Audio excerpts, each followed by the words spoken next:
सादर प्रणाम। मैं हूं हिमांशु द्विवेदी और स्वागत है आपका हमारी खास पेशकश चक्रव्यूह में अभिमन्यु। चक्रव्यूह में अभिमन्यु के तहत आज हमारे जो किरदार हैं उनका नाम है डॉक्टर कृष्णपाल सिंह यादव।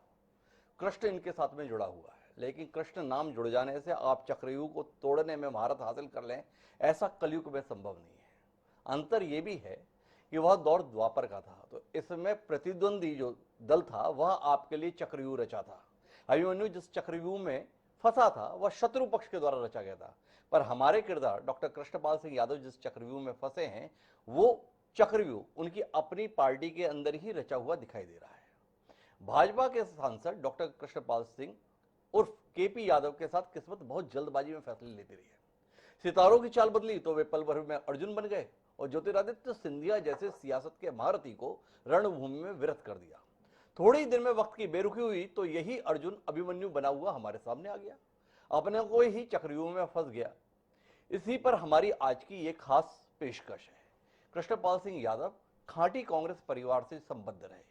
उनके पिता न केवल गुना जिला कांग्रेस के अध्यक्ष रहे बल्कि जिला पंचायत के भी 4 मर्तबा अध्यक्ष रहे। केपी यादव की स्वयं की पहचान और शुरुआत दोनों ही सिंधिया समर्थक के तौर पर रही, पर 2018 आते आते दोनों के रास्ते जुदा हो गए। केपी यादव खांटी कांग्रेस से नव गठित अपनी इच्छा शक्ति के चलते भारतीय जनता पार्टी का हिस्सा बने, विधानसभा का चुनाव लड़े, मात्र 2100 वोटों से हारे, पर किस्मत में कुछ और लिखा था। तो नतीजा ये रहा कि लगभग अपराजय रहा सिंधिया परिवार अपने ही गढ़ में चुनाव हार गया। सिंधिया खानदान को दो ही लोगों ने आज तक शिकस्त दी, या तो इंदिरा गांधी ने या केपी यादव ने। इंदिरा गांधी ने जो शिकस्त दी थी वो 1980 के चुनाव में रायबरेली में दी थी, अर्थात राजमाता विजयाराजे सिंधिया इंदिरा जी के गढ़ में जाकर चुनाव लड़ी और हार गई। लेकिन केपी यादव ने अपने आप को इंदिरा गांधी से भी बेहतर इन मायनों में साबित किया कि वह ज्योतिरादित्य सिंधिया को उस गुना संसदीय क्षेत्र से हरा पाने में कामयाब रहे जहां पर सिंधिया खानदान 14 चुनाव निरंतर जीतता रहा। तो ऐसे केपी यादव आज भारतीय जनता पार्टी के निरीह सांसद हैं।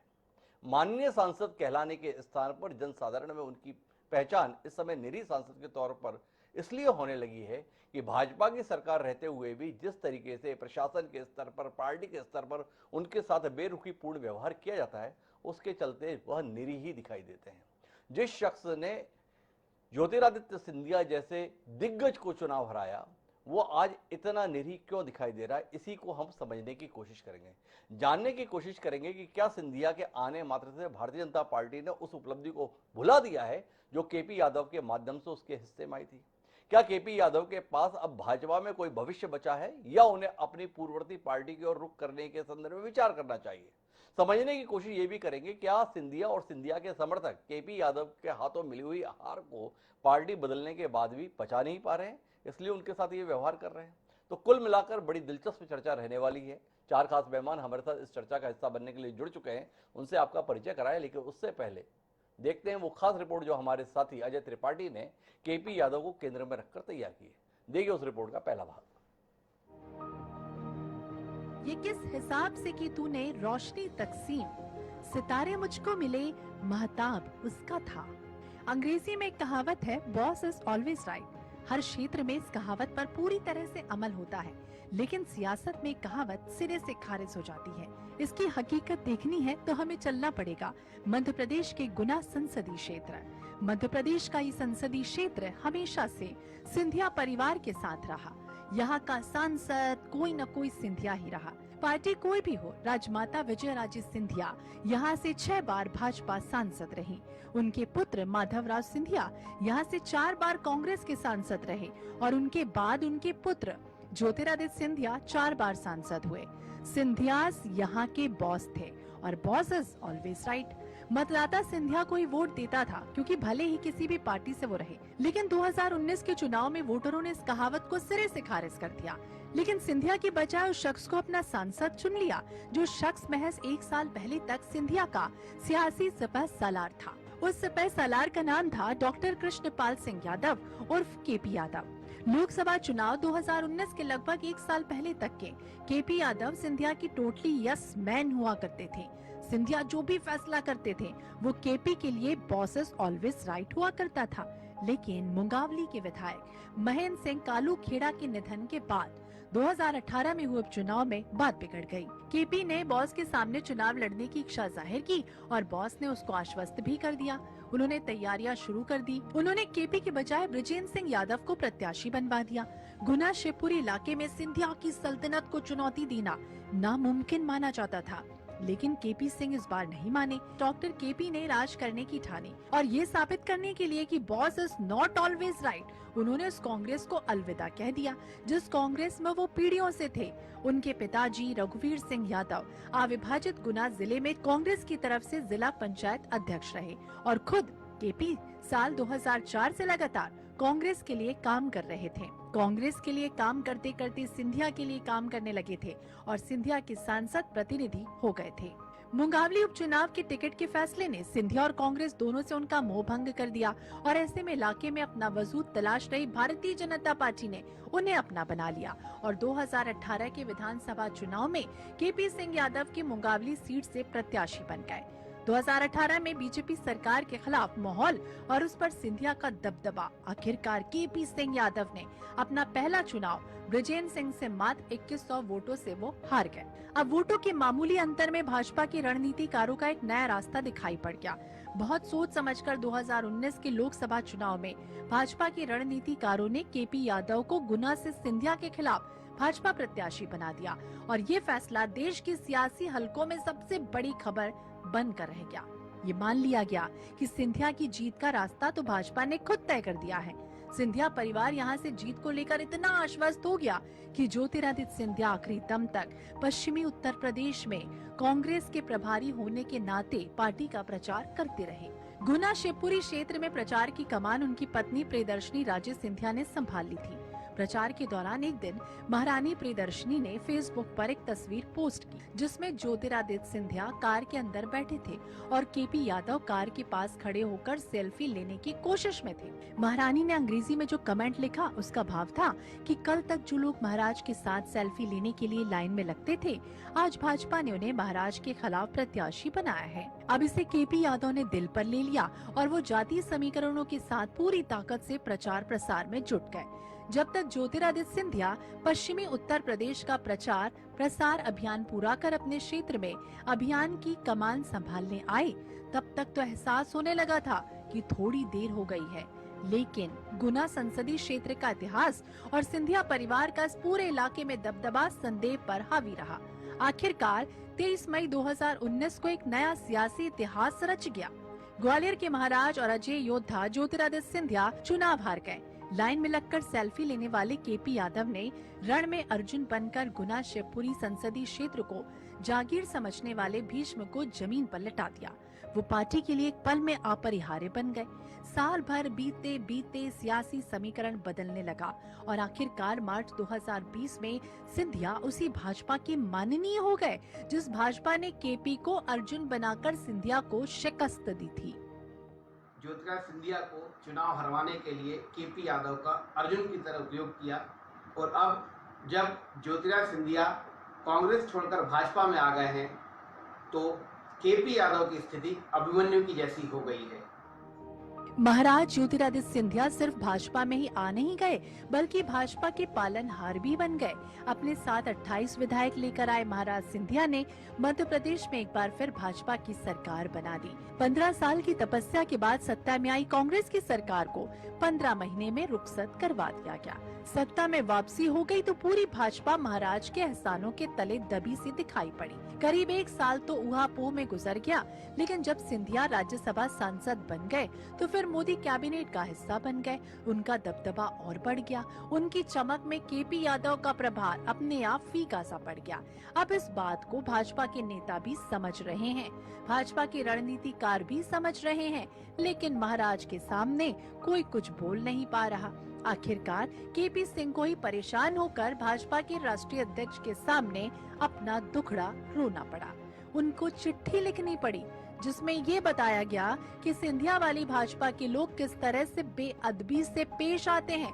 सांसद होने के बावजूद उन्हें पार्टी के कार्यक्रमों में बुलाया नहीं जाता, उन्हें सरकारी कार्यक्रमों में निमंत्रित नहीं किया जाता, शिलालेखों पर क्षेत्रीय सांसद होने के बावजूद उनका नाम नहीं होता। भाजपा के लिए गुना संसदीय क्षेत्र में नई इबारत लिखने वाले केपी सिंह के इस दर्द को भाजपा संगठन में कुछ लोगों ने समझा और धीरे धीरे कोशिश हो रही है कि सिंधिया और उनके समर्थक केपी सिंह यादव को कम से कम मान सम्मान तो दें, लेकिन अब इस कोशिश की गति बहुत धीमी है।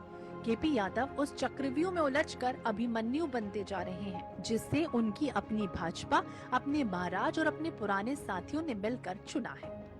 सिंधिया के भाजपा में आना केपी यादव के चक्रव्यूह में फंसने की शुरुआत थी और जो स्वाभाविक जो होना था वही हुआ। सिंधिया की पूरी क्षेत्र में चलती रही। सिंधिया अब जो चाहते हैं वो होता है। केपी यादव की पूंछ पर गड़ गई। अब केपी यादव क्या करते हैं? भाजपा में बने रहते हैं। उनको टिकट मिलता है कि नहीं मिलता है, ये आने वाला समय बताएगा। बहुत कम समय में शून्य से शिखर का सफर तय करने वाले डॉक्टर कृष्णपाल सिंह यादव जिस अंधेरे में फंस रहे हैं, उसमें से निकलने का रास्ता उन्हें खुद ढूंढना पड़ेगा। इसमें उनकी मदद न भाजपा कर पाएगी, न महाराज कर पाएंगे।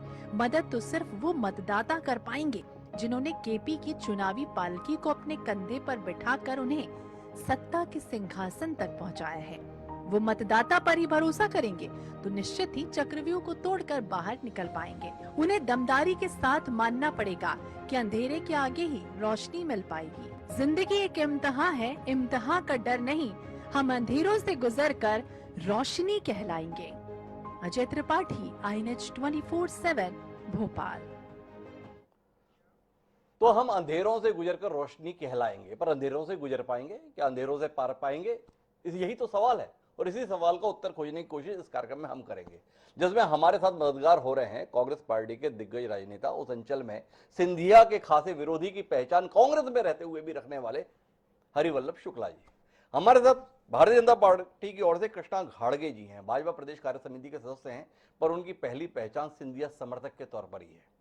हमारे साथ ग्वालियर चंबल के अंचल की राजनीति को बहुत नजदीकी से जानने और बूझने वाले वरिष्ठ पत्रकार डॉक्टर राकेश पाठक जी भी जुड़े हुए हैं और साथ ही हमारे साथ INH के विशेष संवाददाता अनुराग मालवीय जी भी भोपाल से जुड़ रहे हैं। आप चारों का स्वागत है और चर्चा की शुरुआत हरिवल्लभ शुक्ला जी से करते हैं। हरिवल्लभ जी, आपके पुराने साथी, अब भाजपा के साथ चल रहे माननीय डॉक्टर केपी यादव कुछ उलझन में पड़े हुए दिखाई देते हैं। हमको ही दिखाई देते हैं या आपको भी दिखाई देते हैं, ये जानने में हमारी दिलचस्पी है।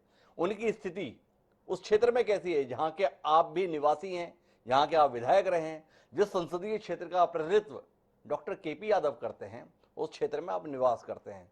उनकी वर्तमान हैसियत और हालात पर आपकी टिप्पणी। स्पष्ट है, जो मैं अभी रिपोर्ट अजय त्रिपाठी जी की सुन रहा था जी, कि आपने ये अभी रिपोर्ट में बताया अजय त्रिपाठी जी ने कि केपी ने बहुत बड़ा एक ऐतिहासिक विजय प्राप्त की और सेल्फी लेने वाला केपी सिंधिया जी जैसे दिग्गज को हरा पाया जी, मैं इससे सहमत नहीं। जी, कारण क्या है कि केपी का कद जब कांग्रेस में थे सिंधिया जी, तब वो एक कार्यकर्ता की हैसियत रखते थे केपी जी। जी, अब किस रणनीति के तहत बीजेपी ने उनको टिकट दिया, तो वो मैं केपी की जीत नहीं मानता। जी, ये सिंधिया जी की हार है।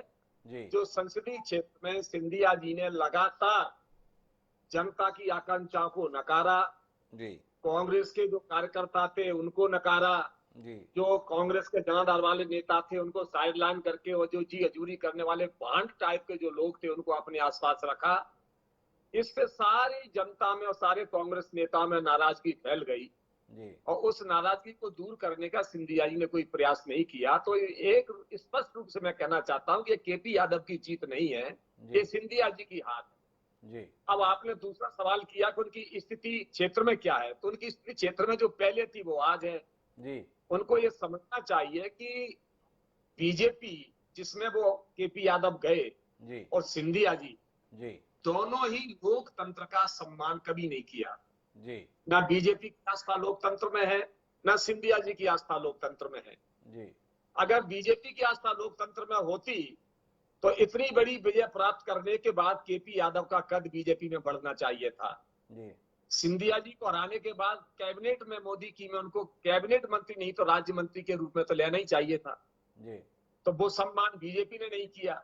जी, और जहां तक सिंधिया जी की बात है लोकतंत्र की, तो ये तो कभी हमेशा से राज परिवार लोकतंत्र विरोधी रहे हैं। अंग्रेजों के जमाने से लेकर के सत्ता इनका ध्येय है, जी, किसी भी कीमत पर सत्ता प्राप्त करना इनका ध्येय है।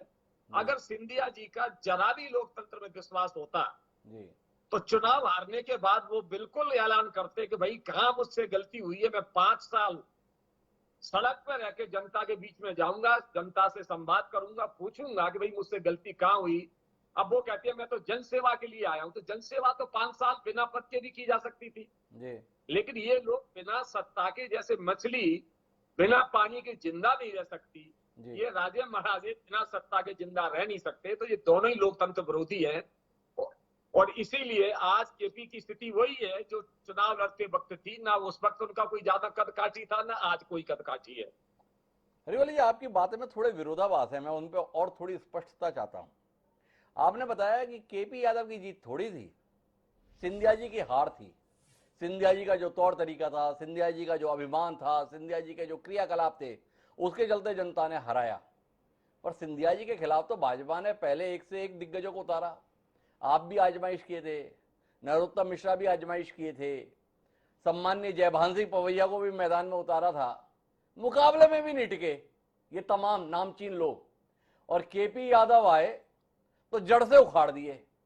1,38,000 वोटों से हार ज्योतिरादित्य सिंधिया के हिस्से में आई। 2019 के लोकसभा चुनाव में 2 अप्रत्याशित परिणाम थे, एक अमेठी में राहुल गांधी की और गुना से ज्योतिरादित्य सिंधिया की। ऐसी करिश्माई हार देने वाले शख्स का आप कोई कदर नहीं मान रहे, थोड़ा अचंभा है। और साथ में आप ये भी चाहते हैं जिसको आप किसी लायक नहीं मानते हैं, भाजपा उसको केंद्र में मंत्री बनाती। जब आप मानते हैं कि इस आदमी ने हराया ही नहीं, तो फिर जाके भाजपा से आपकी इतनी शिकायत क्यों?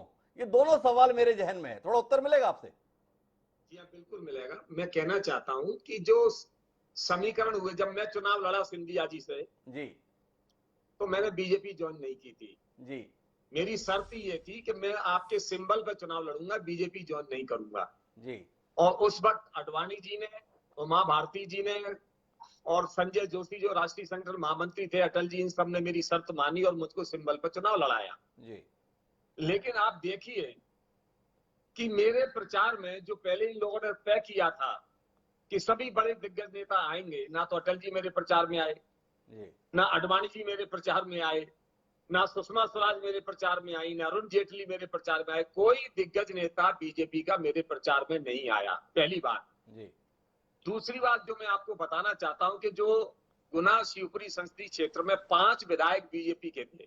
जी शिवपुरी से उनकी बुआ जी बीजेपी में थी, बीजेपी की विधायक थी। ये सभी 5 विधायक कांग्रेस का काम कर रहे थे, मेरा काम नहीं किया, बीजेपी का काम इन लोगों ने नहीं किया।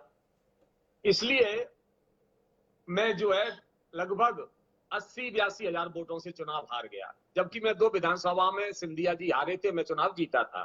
जी और सिंधिया जी को तो अपनी हार का इतना बड़ा भरोसा था कि मेरे खिलाफ वो कलेक्ट्रेट में फर्श पे धरने पे बैठ गए थे कि शुक्ला जी ने तो पिछोर में और पौरी में गुंडागर्दी करके, बूथ कैप्चर करके और जीत हासिल करने की कोशिश की है और 600 पोलिंग बूथों पर रीपोल कराने की चुनाव कमीशन से बात की थी। जी अब मैं दूसरी बात आता हूं केपी की, एक बात मैं कहना, जी आप ध्यान रखिए कि 2-3 लोकसभा चुनावों में सिंधिया जी ने शिवपुरी गुना संसदीय क्षेत्र की 8 सीटों में से एक भी ब्राह्मण को टिकट नहीं दिया था। जी और मैं सिंधिया जी के पास गया था और मैंने कहा था विधानसभा चुनाव में, लोकसभा चुनाव के पहले, कि साहब एक टिकट ब्राह्मण को दे दो, मुझे नहीं दे सकते हो, चनेरी से आप द्विवेदी जी को दे दो। जी आप 4 ठाकुर लोगों को आप टिकट दे रहे हैं, 2 ओबीसी को आप टिकट दे रहे हैं, 2 हरिजनों को आप टिकट दे रहे हैं, एक ब्राह्मण को देना चाहिए। 1.5 से 2.25 लाख वोट ब्राह्मणों के हैं। जी तो सिंधिया जी ने स्पष्ट कहा कि नहीं शुक्ला जी, इन सब चीजों का चुनाव में कोई असर नहीं होता है। जी अब कारण क्या हुआ कि 2.25 लाख यादव वोट एकजुट हुआ केपी यादव के लिए, जी और 1.5 लाख के ब्राह्मण वोट एकजुट हुआ, क्योंकि अशोकनगर में जब ब्राह्मणों ने सम्मान किया सिंधिया जी का चुनाव के दौरान, जी और ब्राह्मणों ने मांग रखी कि साहब हम राजमाता के जमाने से आपका परिवार का कोई भी व्यक्ति किसी भी सिंबल पर चुनाव लड़े, ब्राह्मण आपका सपोर्ट करते हैं। जी लेकिन पिछले 2-3 लोकसभा चुनावों से आप अपने संसदीय क्षेत्र में एक भी ब्राह्मण को टिकट नहीं दे रहे हैं, क्या नाराजगी है? जी तो सिंधिया जी ने बड़े अभिमान पूर्वक जवाब दिया था उस ब्राह्मणों की सभा में अशोकनगर में, आप कंफर्म कर लें जी कि भाई आपको राजनीति क्या लेना देना है, आप कर्म कांड करिए और जनता को, आम लोगों को मोक्ष प्रदान करने की आप कार्रवाई करिए, आप तो मोक्ष प्रदान करते हैं। जी एक तरह से ब्राह्मणों का अपमान करके तंज कसा था। जी तो इसलिए ब्राह्मण एकजुट हो गया, यादव एकजुट हो गया। तो जातिगत जो समीकरण थे वो सिंधिया जी के खिलाफ चले गए और जो सौभाग्य मिला केपी यादव को, इसलिए केपी यादव की जीत हो गई। तो हरिवल्लभ शुक्ला जी समीकरण की बात को उनकी जीत के संदर्भ में उत्तरदायी ठहरा रहे हैं। मुझे जाना कृष्णा घाड़गे जी के पास है, लेकिन हरिवल्लभ शुक्ला जी इस चर्चा को जिस मुकाम पर ले आए हैं, तो मेरी मजबूरी है कि इसकी पुष्टि के लिए मैं डॉक्टर राकेश पाठक जी के पास जाऊं और राकेश पाठक जी से समझने की कोशिश करूं कि वाकई केपी यादव को हमने ओवर एस्टिमेट कर लिया था। केपी यादव के हिस्से में कोई श्रेय नहीं दिया जा सकता।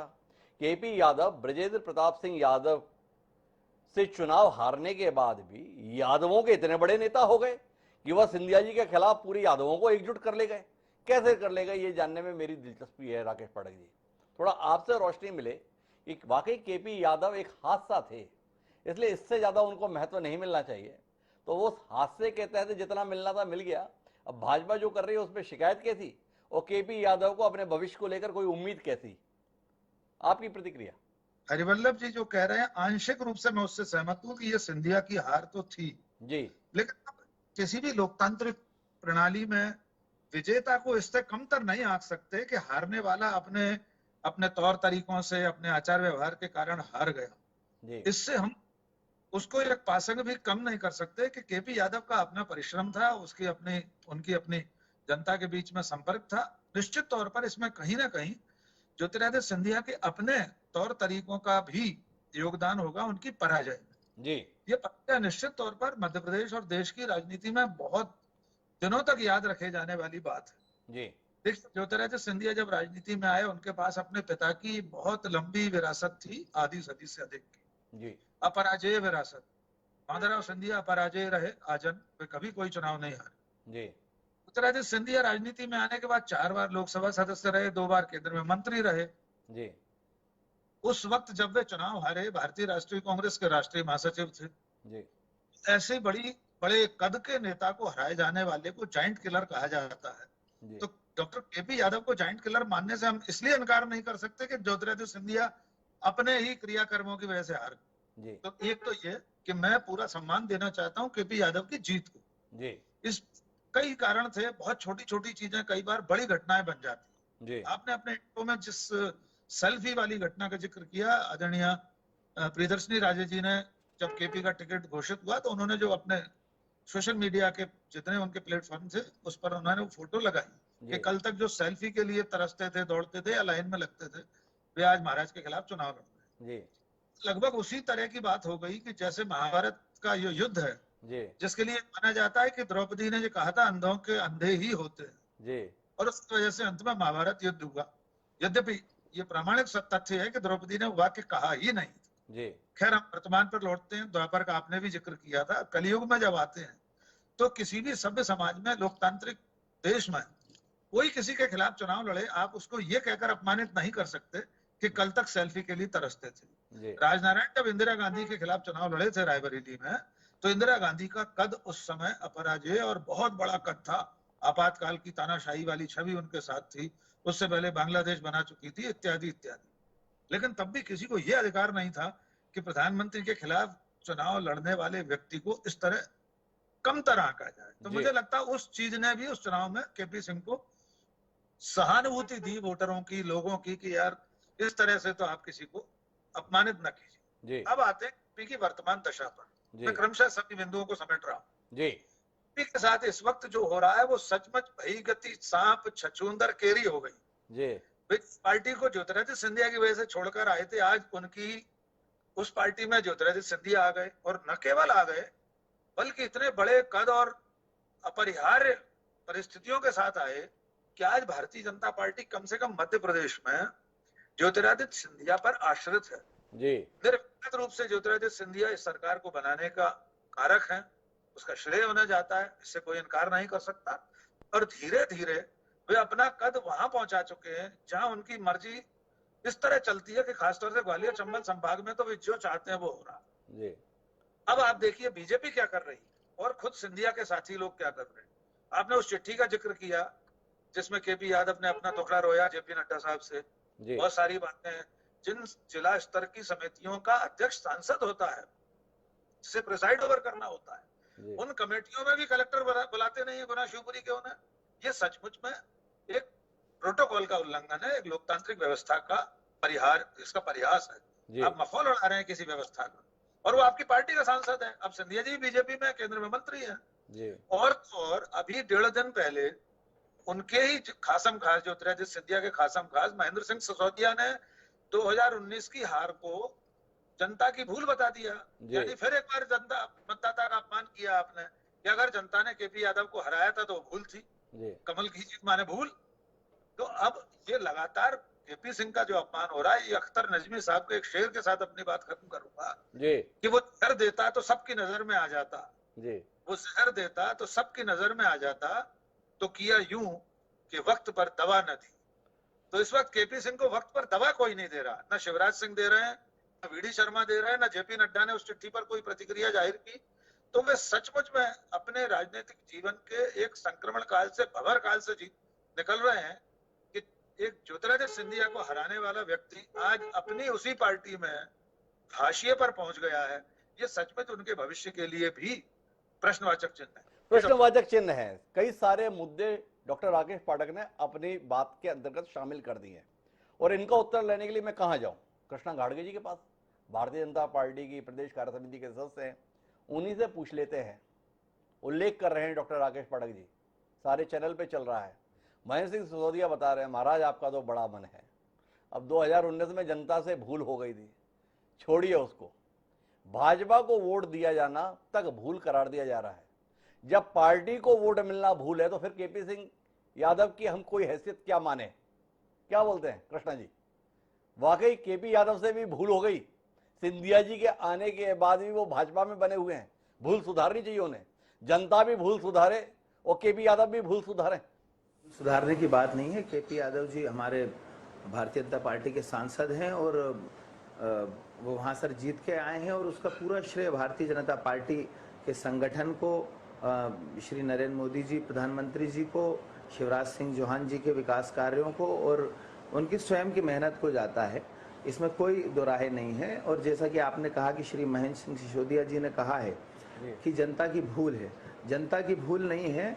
और ये जनता की समझ थी कि उनको भविष्य दिख रहा था कि इस देश में मोदी जी की सरकार जो काम कर रही है और शिवराज सिंह चौहान जी की सरकार ने जो कार्य किए हैं उसको आगे बढ़ाने के लिए हमको देश की उन्नति के लिए भारतीय जनता पार्टी का साथ देना पड़ेगा। भारतीय जनता पार्टी के साथ हमारा देश सुरक्षित है।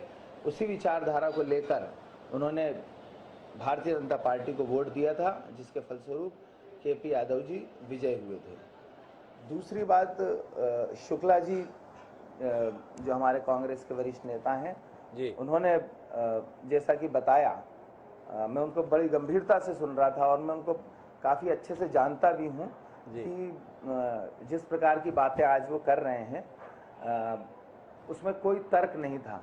सिंधिया जी के साथ मैंने उनको भी देखा है काम करते हुए, और फिर जब उन्होंने सिंधिया अपने स्वयं के लाभ के लिए पार्टी को छोड़ा था और फिर वो भारतीय जनता पार्टी से चुनाव लड़े थे जी, और उसके बाद फिर उन्होंने भारतीय जनता पार्टी की कमियां गिनाना चालू कर दी।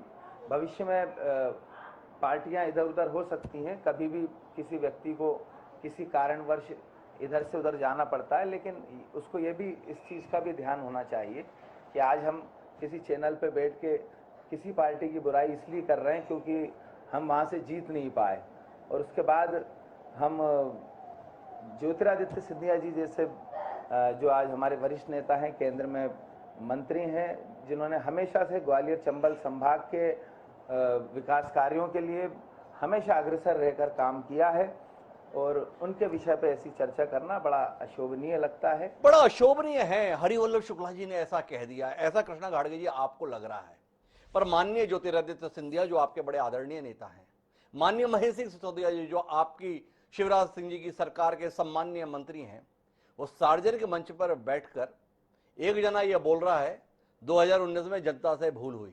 भूल क्या हुई कि उसने सिंधिया जी को वोट नहीं दिया। भूल क्या हुई? उसने कमल के फूल पर मोहर लगाई। तो ये बात बोलने वाला ये अशोभनीय नहीं है आपकी निगाह में? और बैठे बैठे मंद मंद मुस्कुराते हुए ज्योतिरादित्य सिंधिया जी इसे सुनते रहे, उन्होंने इसका प्रतिकार नहीं किया, उन्होंने वहां पर ये कहा नहीं नहीं नहीं सिसोदिया जी गलती जनता की नहीं मेरी थी, मैं गलत पार्टी से मैदान में उतरा इसलिए इस परिणाम को प्राप्त हुआ, ऐसा तो कहीं कहा गया नहीं। तो आपको इस पे कोई ऐतराज नहीं है, आपको ऐतराज है तो हरिवल्लभ शुक्ला जी पे ऐतराज है। हरिवल्लभ जी ऐसा क्यों बोल रहे हैं? वाकई न्याय संगत बात कर रहे हैं आप। आपकी पार्टी को सार्वजनिक मंच से खारिज किया जा रहा है कल के भाजपाई बने हुए लोगों के द्वारा, वो आपत्तिजनक नहीं है। आपत्तिजनक है तो हरिवल्लभ शुक्ला जी जैसे अनुभवी राजनीतिज्ञ के द्वारा किए गए कटाक्ष आपको आपत्तिजनक लग गए। देखिए वो वहाँ से स्वयं विधायक रहे हैं, उनका बोलने का खुद उनका विशेषाधिकार है, लेकिन जैसा कि मैं आपको बता रहा हूँ कि भारतीय जनता पार्टी के कार्यों से और मोदी जी जब से प्रधानमंत्री बनकर आए हैं, जनता का जुड़ाव आपने देखा होगा, सिर्फ मध्य प्रदेश में नहीं पूरे देश में कांग्रेस की क्या स्थिति हुई थी। तो नहीं, आप थोड़ा विषय से भ्रमित हो रहे हैं। मैंने एक बहुत स्पष्ट सवाल किया, आपकी पार्टी को दिया गया वोट भूल के तौर पे निरूपित किया जा रहा है गुना संसदीय क्षेत्र के अंतर्गत। इस पर कोई टिप्पणी आपकी है? आप दाएं बाएं हो रहे हैं, आप इस पर टिप्पणी नहीं कर रहे। आपके सम्मानीय सांसद को जिला प्रशासन की बैठकों तक में नहीं बुलाया जा रहा, और ये बात डॉक्टर राकेश पाठक नहीं कह रहे हैं, वह सम्मानीय सांसद पत्र लिखकर जेपी नड्डा जी को शिकायत कर रहे हैं, अपना दुख व्यक्त कर रहे हैं, अपनी पीड़ा को सार्वजनिक कर रहे हैं। क्या आपको नहीं लगता है कि आपके सांसद के साथ में जो सम्मानजनक व्यवहार राजनीतिक स्तर पर, प्रशासनिक स्तर पर, सार्वजनिक स्तर पर होना चाहिए, उसका अभाव बना हुआ है और इसकी निंदा होनी चाहिए, इसका प्रतिकार होना चाहिए, इसके खिलाफ कोई आवाज उठनी चाहिए और इसका समाधान होना चाहिए। इतनी बातें आपसे कह रहा हूं। क्या व्यक्तिगत निष्ठा के चलते कृष्णा घाड़गे जी इस पे टिप्पणी करने से बचना चाहेंगे या कुछ खुलकर कहना चाहेंगे, या आपको लगता है सब बातों का जवाब केवल इतना हो जाए, मोदी जी बहुत अच्छा काम कर रहे हैं, देश बहुत आगे बढ़ रहा है और हम इसी से संतुष्ट हो जाए? नहीं नहीं बिल्कुल नहीं, ये बात आप जबकि कर रहे हैं, इस विषय को भी 6 महीने हो गए और इसमें मैं आपके चैनल पे ही केपी यादव जी के सांसद जी के समक्ष बैठा था, लेकिन मेरा आपसे ये कहना है, ये आज आप उनकी बात तो सुनिए। हो सकता है जिस विषय पे जब उनको कोई बात बुरी लगी हो उनने पार्टी के समक्ष रखी थी और उसके बाद जो है आज सभी जगहों पर, सभी स्थान पर उनको बुलाया जाता है, जहाँ जहाँ ज्योतिरादित्य सिंधिया जी उस क्षेत्र में कार्यक्रम में जाते हैं, सांसद जी का मंचासीन रहते हैं, वो अपने सारे कार्यक्रमों में उपस्थित रहते हैं। और तो ये मैं इस विषय को आपको बताना चाहता हूँ कि अब ये पहले जैसा वो नहीं रहा है। उनकी जो गलतियां उनने अपनी जो समस्या थी वो पार्टी के सामने रखी थी, नड्डा जी को पत्र लिखा था, उसके बाद सारी चीजें व्यवस्थित। थोड़ा मैं उलझ गया, गलती किसकी थी, समस्या किसकी थी? आपने कुछ ऐसा बताया कि केपी यादव की गलती थी, केपी यादव की समस्या थी, थोड़ा बता दें गलती किसकी आप बता रहे हैं और समस्या किसकी बता रहे हैं? जी कृष्णा जी। गलती मैं उनकी नहीं बता रहा, मैं ये बता रहा हूँ कि जब भी उनको तकलीफ थी उनने पार्टी फोरम में अपनी बात रखी थी, उसके बाद से जो भी उनके साथ उनको लगता था कि मेरे साथ दुर्व्यवहार किया जा रहा है या फिर ये गलत हो रहा है, लेकिन वो सारी चीज़ें उनने जब पार्टी फोरम में रखी उसके बाद आपको ये चीज़ समझना पड़ेगी। और आज आप क्यों नहीं केपी यादव जी सांसद जी से पूछते हैं कि ऐसी किसी प्रकार की कोई समस्या उनके सामने, हम जरूर चर्चा कर रहे हैं उनके विषय पे, आपने इतना बड़ा कार्यक्रम बनाया है, लेकिन मैं ये भी चाहता हूं आपके चैनल के माध्यम से एक बार आप उनकी एक बाइट लीजिए, एक बार आप उनके विचारों को जानिए क्या इस प्रकार की। एक बार उनसे माइक पे कहलवाइए कि मैं अभी भी परेशान हूं, ऐसी कृष्णा जी की बड़ी इच्छा है, कोशिश करेंगे आपकी इच्छा पूर्ति करने की। लेकिन अभी डॉक्टर आगे बढ़ा कोई हस्तक्षेप करने जा रहे हैं, एक बार उनका हस्तक्षेप सुनते हैं। और कृष्णा जी का जो दावा है कि अब प्रशासनिक स्तर पर, पार्टीगत स्तर पर बदल गया है, तो भोपाल में बैठे हुए हमारे विशेष प्रतिनिधि अनुराग जी हैं, उनसे समझने की कोशिश करेंगे कि क्या वाकई ये बात सत्य है। लेकिन उससे पहले राकेश पाठक जी का हस्तक्षेप। जी राकेश जी, आप कुछ कहना चाह रहे थे? जी हिमांशु जी, मैं कृष्णा जी को सैल्यूट करना चाह रहा हूँ जी। मेरे छोटे भाई जैसे हैं, उन्होंने बड़े साहस के साथ हरिवल्लभ शुक्ला जी के बहाने शायद अपने सम्मानित नेता ज्योतिरादित्य सिंधिया को कोई संदेश देने की कोशिश की है। ये सचमुच बड़े हौसले की बात है कि कृष्णा जी सिंधिया जी से ये कह रहे हैं कि आप अपनी पूर्ववर्ती पार्टी की आलोचना मत कीजिए, जो दिन रात आप कोस रहे हैं, उसमें तो आप 2 बार मंत्री रहे हैं, 4 बार आप सांसद रहे हैं उस पार्टी से। तो कृष्णा जी के हौसले की हौसला अफजाई हम सबको करना चाहिए। हरिवल्लभ शुक्ला जी ने तो बहुत थोड़ी सी आलोचना की अब किसी पार्टी की, ज्योतिरादित्य सिंधिया जी तो प्रतिदिन कांग्रेस को और अपनी यूपीए की सरकार को, जिसमें हर नीति बनाने में उनके दस्तखत होते थे कैबिनेट में, उन नीतियों की आलोचना कर रहे हैं। तो मैं कृष्णा, सचमुच तो गर्व हो रहा है कृष्णा आपके ऊपर कि आपने अपने इतने वरिष्ठ नेता, अपने आदर्श नेता को ये संदेश देने की कोशिश की कि अब जिस पार्टी में 21 साल रहे उसकी आलोचना न की जाए। बहुत धन्यवाद कृष्णा, सैल्यूट आपको। कृष्णा जी इस धन्यवाद में कुछ कहना चाह रहे हैं, सुन लेते हैं क्या कह रहे हैं कृष्णा जी। जी कृष्णा जी। नहीं, इन बातों को कहीं घुमा के किस ओर जाने वाली बातों को किसी और लेके जाया जा रहा है। मैं तो हरिवल्लभ जी को जानता हूं, शुक्ला जी को, इसलिए मैंने उनके विषय पे बात रखी। बाकी कृष्णा जी को जानते हैं, ज्योतिरादित्य सिंधिया को अभी उतना नहीं जान पाए कृष्णा जी, ऐसा भी कुछ मायने हो सकते हैं डॉक्टर राकेश पाठक जी। लेकिन मैं अनुराग मालवीय जी आपके पास हूं और आपसे समझना चाहता हूं, भारतीय जनता पार्टी के जिम्मेदार नेता, क्योंकि भाजपा प्रदेश कार्य समिति के सदस्य, वो हमें बता रहे हैं कि रही होगी कभी केपी यादव जी को कोई दिक्कत, पर अब कुछ नहीं है। क्या भोपाल में बैठे हुए आप महसूस करते हैं कि एक सांसद के स्तर पर, वो भी ज्योतिरादित्य सिंधिया जैसे दिग्गज को हरा देने के बाद में, वह सम्मान और स्थान मिलता हुआ आपको दिखता है केपी यादव का? जी बिल्कुल, इसका जवाब जरूर देंगे हिमांशु जी, लेकिन पहले ये समझना होगा जिस बात को लेके कि वो क्यों चक्रव्यूह में है। दरअसल बार बार ये बात हो रही है कि उनकी जीत के श्रेय की, क्योंकि यहीं से अगर हम उस पृष्ठभूमि को समझेंगे तो हम ये भी समझ पाएंगे कि भारतीय जनता पार्टी में उनकी इग्नोरेंस की वजह क्या है। असल में मध्य प्रदेश के उस समय के परिणामों पर जरूर ध्यान देना पड़ेगा, जो भाजपा की सोच बन गया है, और हो सकता है वहीं कहीं गलती भी हो रही हो। उस समय जिस समय केपी यादव जीते, उस समय बमुश्किल नकुल यादव जीते थे, नकुल नाथ जीते थे। दिग्विजय सिंह राजधानी भोपाल में चुनाव हारे थे। दो नए चेहरे केपी यादव के, जैसे दुर्गादास उइके की बात करते हैं, वो बैतूल से एक ऐसे रिकॉर्ड वोटों से जीत जाते हैं जिसकी कल्पना नहीं की थी, अचानक आते हैं और जीत जाते हैं। उदय प्रताप सिंह जो कांग्रेस से भाजपा में आते हैं, वो होशंगाबाद के लिए एक नया रिकॉर्ड बनाते हैं।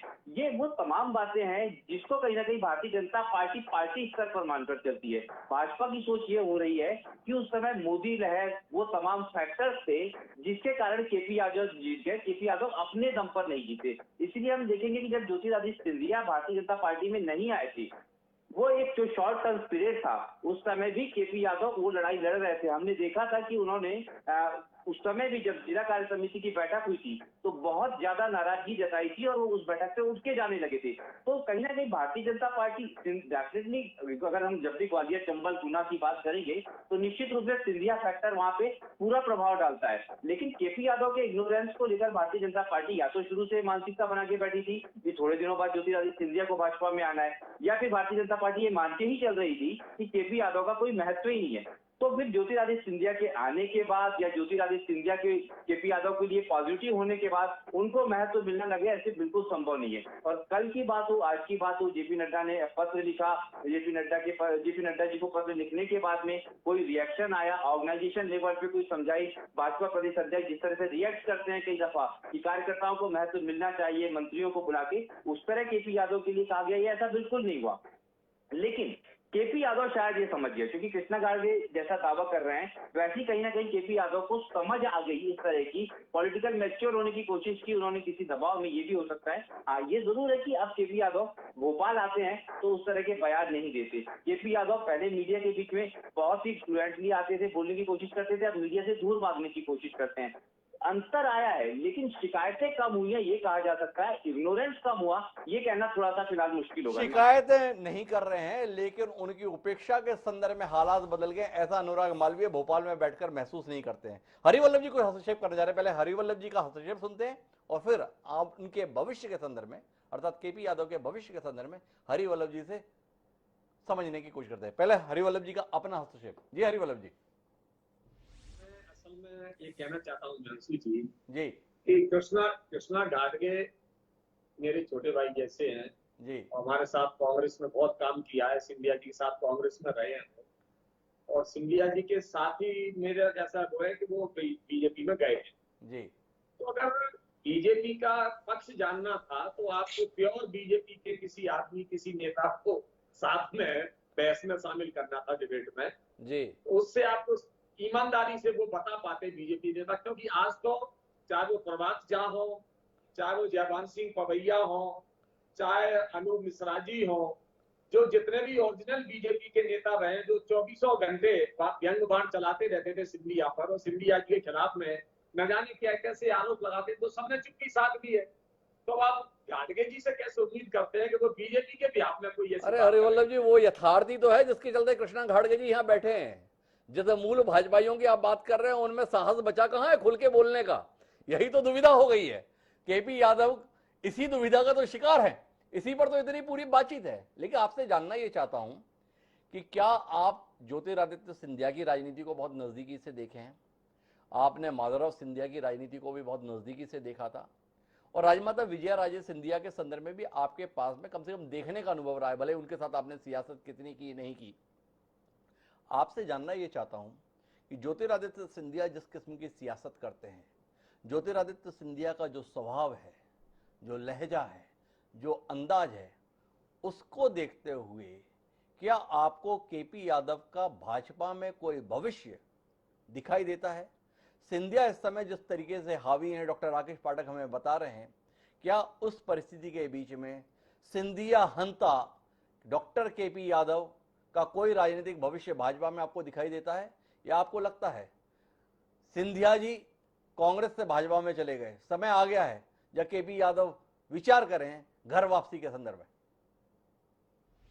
जी, मैं कहना चाहता हूँ हिमांशु जी कि सिंधिया फैमिली की जो बैकग्राउंड है, राजमाता से लेके माधवराव जी से लेकर और ज्योतिरादित्य जी तक, जी या यहाँ तक कि उनकी बुआ यशोधरा राजे सिंधिया तक, जी ये कभी भी संपूर्ण समर्पण चाहते हैं। जी दूसरी बात, ये किसी को, जैसे कौरवों ने कहा था कि 5 गांव तो जो हम सुई की नोक के बराबर पांडवों को नहीं देंगे, जी तो ये दूसरे पॉलिटिकल लीडर को जो उन्हीं के पार्टी के लोग हैं, चाहे वो कांग्रेस में रहे हो चाहे वो बीजेपी में हो, ये सुई की नोक के बराबर हिस्सेदारी नहीं देना चाहते। जी संपूर्ण वर्चस्व अपना ये चाहते हैं। जी अब ऐसी स्थिति में जहां पूरे ग्वालियर चंबल संभाग में सिपाही से लेके आईजी तक, पटवारी से लेके कमिश्नर तक, सारी प्रशासनिक मशीनरी सिंधिया जी ने बिठा रखी है। वहां ना तो मोदी जी की चल रही है ना शिवराज सिंह जी की चल रही है।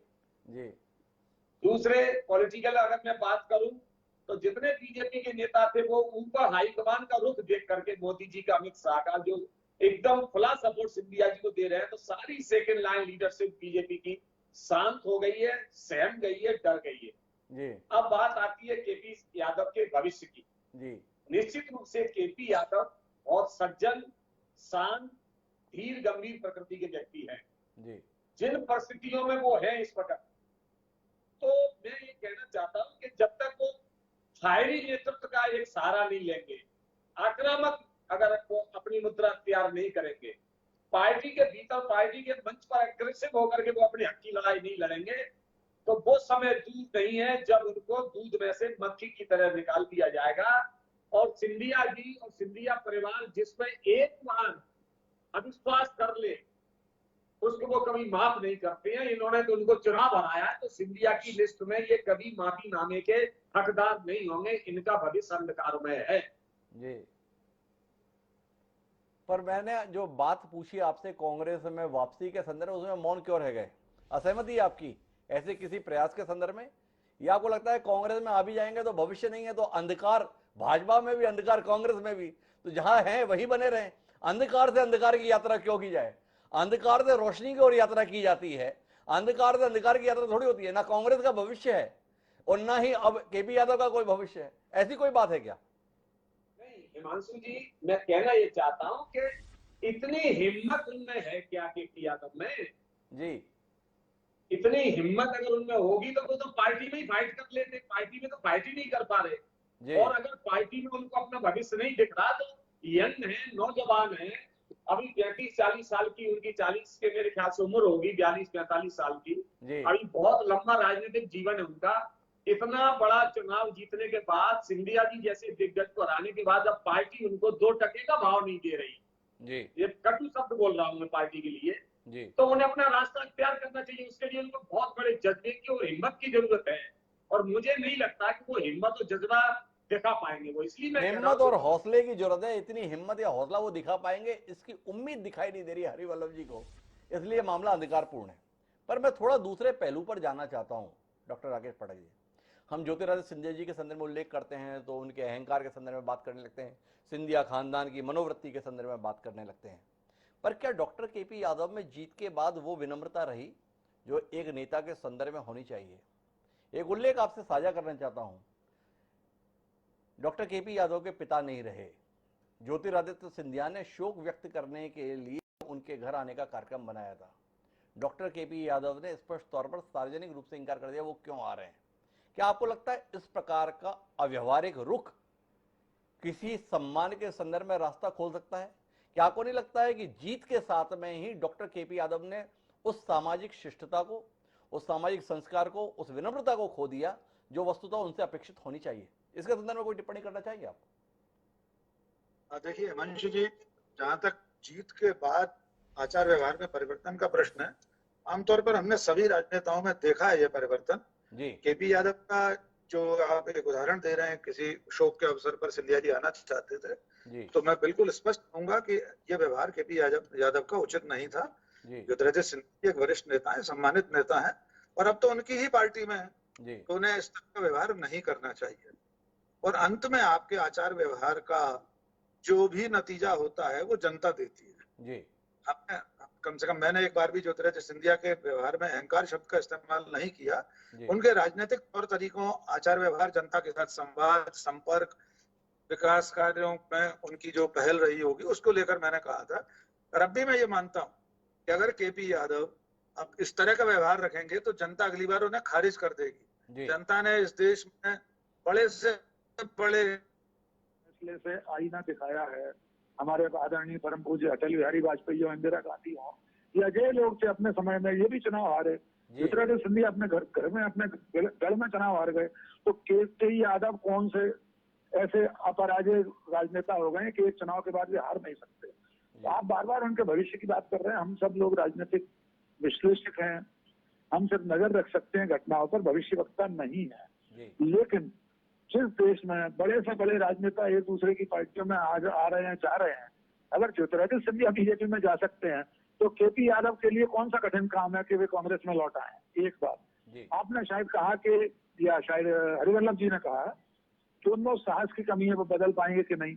तो मेरा मानना यह है कि साहस तो वो दिखा चुके हैं। ज्योतिरादित्य सिंधिया जैसे नेता के खिलाफ चुनाव लड़ना कोई आसान काम नहीं था।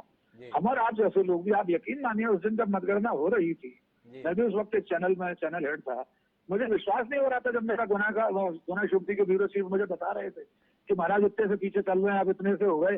तो मैं कई राउंड तक तो यही सोच रहा था कि शुरुआती बात है, 8-10 राउंड के बाद महाराज आगे आ जाएंगे, ऐसे कैसे आ जाएंगे। तो साहस तो केपी यादव उस वक्त दिखा चुके। लेकिन अब जो बीजेपी में सिंधिया के आने के बाद, ज्योतिरादित्य सिंधिया के आने के बाद जो केपी यादव की दशा है, उसके बाद उनका मनोबल कितना बच रहा है। जेपी नड्डा को चिट्ठी लिखने के बाद आपको क्या लगता है कि ज्योतिरादित्य सिंधिया जी खामोश होंगे इस बात को लेकर कि मेरे खिलाफ ये बराबर इस तरह चिट्ठी लिखकर की जा रही है? एक और अंतिम प्रश्न छोड़ जा रहा हूँ, इसका मनन भी पैनल करेगा। क्या आपको लगता है कि केपी यादव ने अपनी मर्जी चिट्ठी लिख दी राष्ट्रीय अध्यक्ष को? ज्योतिरादित्य सिंधिया के परमानंतर को बीजेपी बना रखी है, उसके पीछे उस चिट्ठी को डिक्टेट कराने वाले, कोमा फॉरेस्ट ऑफ हलन ठीक कराने वाले और कौन होंगे? श्यामला हिल्स से लेकर वो दीनदयाल परिषद तक, इन चेहरों पर भी थोड़ा सा एक बार नजर डालने की जरूरत है। अंतिम बात में ये कहकर विराम दूंगा अपनी बात को। 2023 के विधानसभा चुनाव तक केपी यादव को अभी ठहर कर देखना होगा कि चंबल में पानी और कितना बहने वाला है। जिस चंबल ग्वालियर में उन्होंने बीजेपी का अस्तित्व मिट जाने की बात अपनी चिट्ठी की अंतिम लाइन लिखी है कि बीजेपी खत्म हो जाएगी अगर महाराज और उनके लोग ऐसा ही करते रहे, यही शब्द है वंशी जी। तो उन्हें 2023 तक के विधानसभा चुनाव का इंतजार करना होगा। और अगर ज्योतिरादित्य सिंधिया 2023 के विधानसभा चुनाव में मुख्यमंत्री पद के प्रत्याशी घोषित हुए या मुख्यमंत्री बन गए, तो फिर केपी यादव का आगे का मार्ग बहुत ही अधिक कंटकाकीर्ण हो जाएगा। उससे वे कैसे पार पाएंगे ये समय ही तय करेगा। ये समय ही तय करेगा। कुल मिला के चुनौतियों का स्वरूप क्या हो सकता है उसमें एक दृष्टि देने की कोशिश डॉक्टर राकेश पाठक ने की है। मैं वापस कृष्णा गाड़गे जी आपके पास आना चाहता हूं। आपके माननीय नेता और आपके माननीय नेता के तमाम समर्थकों का कार्य पद्धति के संदर्भ में ये कहना रहा डॉक्टर केपी यादव का, ऐसा ही चला तो ग्वालियर चंबल अंचल में पार्टी का नामो निशान मिट जाएगा। अर्थात आप सब लोग जो कुछ कर रहे हैं वो पार्टी की जड़ों में मठा डालने का काम कर रहे हैं, जब खुलेआम मंच से बोलेंगे कि पार्टी को दिया गया वोट भूल थी जनता के स्तर पर, ये मानने के स्थान पर कि हमसे भूल हुई थी, कि हम गलत पार्टी में थे, हमारे तरीके गलत थे, तो ऐसे में हम कैसे माने कि ऐसा लिखने वाला, ऐसे बोलने वाला आपको बर्दाश्त हो जाएगा? इतने उदार आप लोग कब से हो गए? देखिए, जिस विषय पे हम एक छोटी सी बात को लेकर चल रहे हैं कि ये जनता की भूल है, ये मैंने विषय सुना भी नहीं था। आपने जब मुझे बताया, क्योंकि आप वरिष्ठ पत्रकार हैं,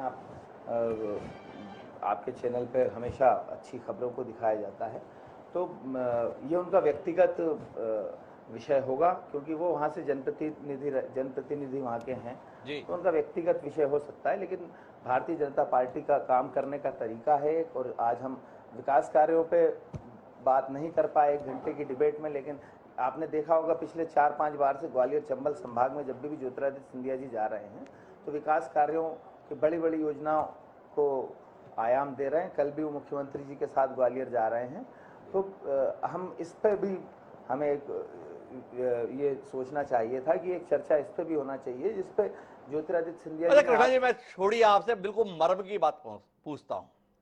जब 2019 का चुनाव हुआ तो कुल मिलाकर मुकाबला था केपी यादव और ज्योतिरादित्य सिंधिया के बीच। पिछली 4 बार से चुनाव लड़े ज्योतिरादित्य सिंधिया गुना लोकसभा सीट से। अब जानने में सबकी दिलचस्पी है कि भारतीय जनता पार्टी हारे हुए पर दोबारा दांव लगाएगी या जीते हुए को दोबारा मौका देगी। बाकी सारी बातों को जाने दीजिए, केपी यादव क्या बोलते हैं, डॉक्टर राकेश पाठक क्या बोलते हैं, हरिवल्लभ शुक्ला जी के आकलन के साथ में हमारे साथी अनुराग मालवीय जी का आकलन क्या है। आपसे सीधा सवाल यह है कि क्या केपी यादव को वरीयता मिलेगी ज्योतिरादित्य सिंधिया के मुकाबले? भाई दोनों पूर्व कांग्रेसी भाजपाई होकर सामने हैं, जीते हुए को मौका मिलेगा या हारे हुए को दांव लगेगा? क्या कहते हैं कृष्णा जी? हम इसी से समझें केपी यादव के भविष्य को, आपकी टिप्पणी से। देखिए, ये भारतीय जनता पार्टी का स्वयं का डिसीजन है, और मुझे ऐसा लगता है इस पर मेरी टिप्पणी करना भी उचित नहीं है। इसमें आप वरिष्ठ नेता और भारतीय जनता पार्टी के जो भी लोग होंगे इसमें, इस विषय पे जिनकी रुचि रहती होगी, आप उनसे इसका सवाल का जवाब लेंगे तो ज़्यादा अच्छा होगा। और मैं भारतीय जनता पार्टी का एक छोटा सा कार्यकर्ता हूँ, तो मेरी हैसियत नहीं है कि मैं इन चीज़ों का जवाब दे सकूं। मतलब आप अपने नेता के संदर्भ में ऐसी कोई इच्छा नहीं रखते हैं कि जो पीढ़ियों का संबंध गुना की जनता और ज्योतिरादित्य सिंधिया के परिवार के बीच में चला आ रहा है, वो संबंध बना रहे और उसके तहत एक बार फिर पार्टी ज्योतिरादित्य सिंधिया को अवसर प्रदान करे गुना संसदीय क्षेत्र का प्रतिनिधित्व करने के संदर्भ में? ऐसी कोई इच्छा, कोई अभिलाषा, कोई आकांक्षा आपके मन में नहीं है कृष्णा जी अपने नेता के संदर्भ में? नहीं, बिल्कुल। मैं आपसे वही कहना चाह रहा हूँ, उनको जनसेवा करना उनका कार्य है, वो लगातार जनता के बीच में रहते हैं। आज भी यदि हम पूरे मध्य प्रदेश में बात करें तो सबसे ज़्यादा केंद्रीय मंत्री होने के बावजूद सबसे ज़्यादा दौरे और ग्वालियर चंबल संभाग में जनता के बीच में उनका आशीर्वाद लेना और बराबर उनके कामों को करना, ये उनका पहला उद्देश्य है। और ये बाकी का पार्टी का फैसला है। पार्टी जो उनको कृष्णा जी के लिए थोड़ी मुश्किल है इस पर टिप्पणी करना। मैं उन्हें ज्यादा कष्ट में नहीं डालना चाहता, संकट में नहीं डालना चाहता। हम तो अभी केपी यादव के संकट में विचार कर रहे हैं, पता चला हमें एक कार्यक्रम कृष्णा घाटगे जी पे करना पड़ गया, वो ठीक नहीं। तो मैं अनुराग जी आपकी ओर रुख करता हूँ और आपसे जानना चाहता हूँ, डॉक्टर केपी यादव को लेकर भाजपा के प्रदेश नेतृत्व का रुख आपको क्या दिखाई देता है? सिंधिया तात्कालिक मजबूरी है या केपी यादव अब गैर जरूरी है? भविष्य का आकलन इसी आधार पर होगा। भाई सिंधिया जी से अभी निभाकर चलना है, पर केपी यादव को भी साधे रखना है। ये नजरिया आपको दिखता है या लोगों ने मान लिया है? केपी यादव का जो इस्तेमाल होना था हो लिया, अब जब सिंधिया जी आ गए तो केपी यादव जैसे बोझ को ढोते रहने का फायदा क्या है? क्या उन्हें बोझ तो नहीं समझा जाने लगा है भोपाल के सियासी गलियारे में, दीनदयाल परिसर में? ये जानने में दिलचस्पी है। इस बार कोई स्पष्ट टिप्पणी करने की स्थिति में आप हैं अनुराग जी?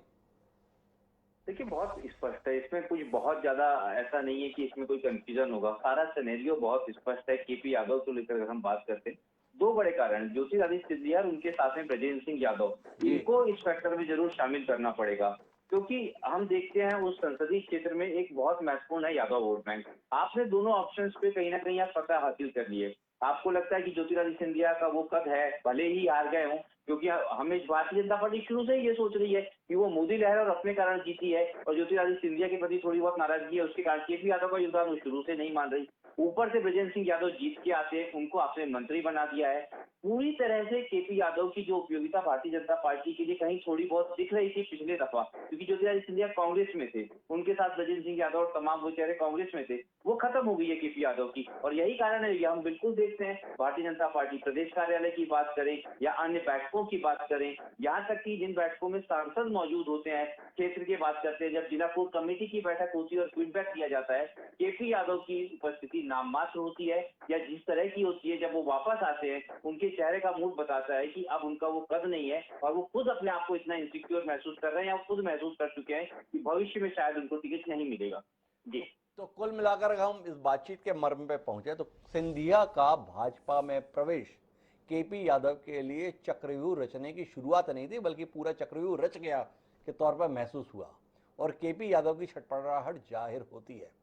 भले ही डॉक्टर राकेश पाठक यहाँ कहें कि कौमा हलंत की गलतियों को कौन सुधार रहा है, पर जो भी सुधार रहा है वो केपी यादव की मदद करना चाह रहा है या सिंधिया के संदर्भ में अपने कोई पुराने हिसाब चुकता करना चाह रहा है, इसे भी एक विवेचन का विषय बनाया जा सकता है। लेकिन इतना तय है, आने वाले समय में केपी यादव की राह में कोई गुलाब, कोई कालीन नहीं, बल्कि पत्थर और कांटे ही दिखाई दे रहे हैं।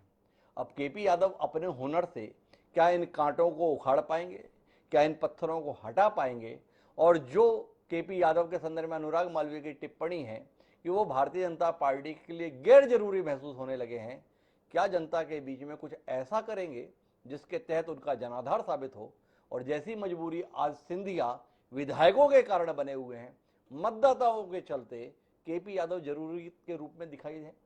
इंतजार रहेगा, अगर वो साबित कर पाए तो कल तक अर्जुन समझे जाते रहे केपी यादव, कल फिर अर्जुन समझे जाएंगे। अन्यथा आज की तारीख में तो मध्य प्रदेश की सियासत में शायद ही कोई इंकार करेगा कि केपी यादव की स्थिति शुद्ध रूप से अभिमन्यु के तौर पर है। पर उम्र है, हरिवल्लभ शुक्ला जी का कहना है उनके साथ में, तो ये अभिमन्यु अभी भी अर्जुन साबित हो सकता है। पर क्या वो ऐसा होगा, जानने में दिलचस्पी। आप चारों मेहमानों का बहुत बहुत धन्यवाद इस कार्यक्रम का हिस्सा बनने के लिए। लेकिन कार्यक्रम हमारा समाप्त नहीं हुआ है। अजय त्रिपाठी जी ने जो रिपोर्ट केपी यादव की शख्सियत को केंद्र में रखकर तैयार की थी, उसका दूसरा भाग बाकी है, तो चलते हैं उसका दूसरा भाग देखने। लेकिन उससे पहले मुझे दे दीजिए इजाजत, अगले सप्ताह फिर मिलते हैं सियासत के किसी नए अभिमन्यु को तलाश में मेरा साथी बनने के लिए। तब तक के लिए सादर प्रणाम। सत्ता के गलियारों में होने वाले सियासी तमाशे राजनीतिज्ञों के समीकरण बनाते और बिगाड़ते हैं, लेकिन गुना अंचल में सत्ता के गलियारों में सिंधिया का तमाशा चलता है, जो उनके समर्थकों के अलावा सबके समीकरण बिगाड़ देता है। यही गुना शिवपुरी के सांसद डॉक्टर कृष्णपाल सिंह यादव के साथ हो रहा है। सिंधिया की दहशत के साये में गुना का प्रशासन केपी यादव के साथ सांसद वाला सामान्य शिष्टाचार भी निभाने में कोताही कर रहा है। प्रदेश की शिवराज सरकार में सिंधिया समर्थक मंत्री सांसद केपी यादव को अपना मानने को तैयार ही नहीं होते। सांसद केपी यादव ने कई मंचों पर ये मुद्दा उठाया, तब जाकर थोड़ा बहुत शिष्टाचार निभाया जाने लगा।